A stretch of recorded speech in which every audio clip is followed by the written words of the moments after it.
Schefter saying Debo could be homesick. All right, let's talk about that in a second. Yeah, let's talk about that right now. So there's a theory going around. Adam Schefter said it this morning that one reason Debo Samuel doesn't want to play for the 49ers anymore is he doesn't want to live on the West Coast, doesn't want to play in California. What do you think about this report or this theory? It's more of a theory. I heard Adam Schefter talk about it this morning, and I feel like Adam Schefter, regardless of what anyone says, he's saying stuff that he's hearing. Yes, that's true. So so there's that aspect of it, but there is something to wanting to be closer to home.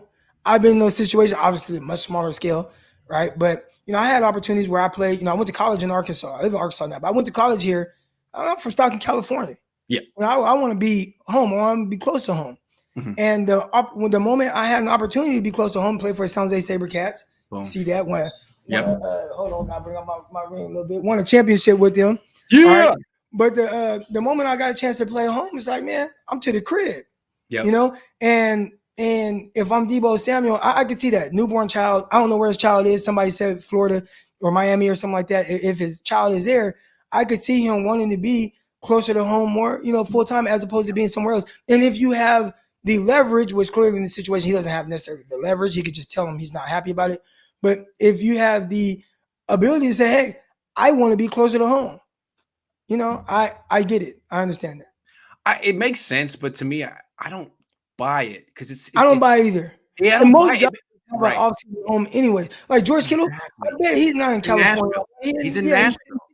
So most guys, once the season ends, they go to the crib anyways. Most guys during bye week, they go to the crib anyways. Most guys during any time of breaks or whatever, they fly home. Most guys, if they play a Thursday night game, Friday they're on the flight to wherever their home is. So guys go back and forth like that.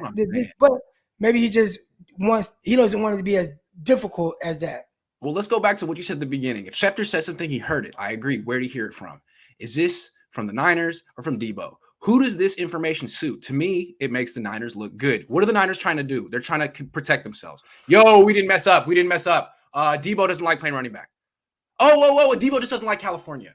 It's not us. We're going to pay him. It's like, it's about money. If you were going to give him all the guaranteed money that he would have wanted, he would have ran for mayor of San Jose. He would love California. As soon as you lowball him, there's 800 reasons for him to leave.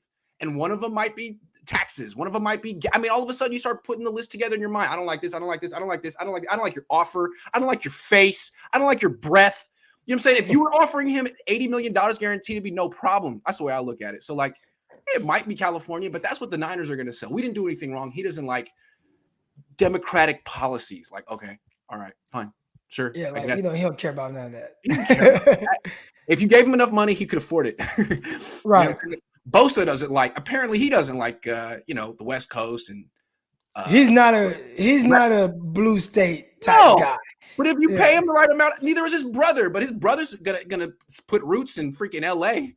Nick Bosa could put roots out here if you pay them right. Anyway, I don't like how the Niners are kind of trying to spin this in the background. Just either give Debo Samuel his money or trade him. Don't try to say how like you were gonna do the right thing. And basically what they're trying to make Debo seem like is totally irrational. Hey, we're gonna give him his money, but he just doesn't like California. I don't know. What can you say to that? What do you say to someone who doesn't like it? It's like, you sure? The initial reports were that the money situation is very simple and Debo's holding it all up. I don't buy it. I just don't buy it. We know who that's coming from. Thank you. David Sanchez says, if we trade Debo Samuel for picks, we should try to get a protected first from a bad team. In theory, we could have a top 3 future first for Debo, who was a second. Interesting. Get a pick next year that could become a top 5 pick as opposed to trying to get picks this year. I don't know, man. If they don't get an immediate return for Debo, a lot of people are going to cancel their season tickets, dude. This team could be bad without Debo, is my fear. Not as dangerous, that's for sure, and not as scary. You'd have to hope that Ayuk takes that step, and it sounds like he's doing everything in his power to do so. And I'm big on that. I tell my wife all the time: control what you can control. We're not going to stress over anything outside of that. Let's control what we can control. And hey, I can't control what's going on with Deebo Samuel, but you know what? I can put in this work with the guy that's going to be the quarterback long term. Let me get on the same page with him. Let me go out there, put my best foot forward so I can be the best I can be this season. And hell, maybe I end up having a 1,400-yard season.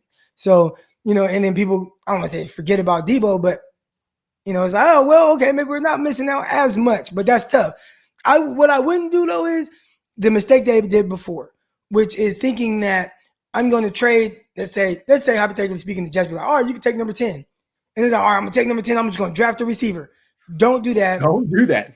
Put your faith in Ayuk that he's going to take the next step. Draft a receiver a little bit later, but to where there's not as much pressure and there's not as much of that connection like they did with Buckner and Kinlaw. Because there's no other way to look at the Buckner Kinlaw situation as a failure because Kinlaw isn't Buckner. And most guys aren't going to be Buckner. So you just screwed up from the jump, putting that type of expectations on them. That pick was set up to fail when they made the pick. Don't do that. Draft a guy second round, third round, whatever. But Ayuk, we are believing in you. Just as they should have believed in Armstead to be able to move to 3-tech, and they didn't do it. They're not going to do it. They're going to draft a wide receiver. They're going to trade Deebo for that, and they're going to take a wide receiver in the first round. And just like Kinlaw, he's going to have a messed up knee. His name's going to be Jameson Williams. They're going to have to redshirt for him. He's a good player, right? He's a good player, right?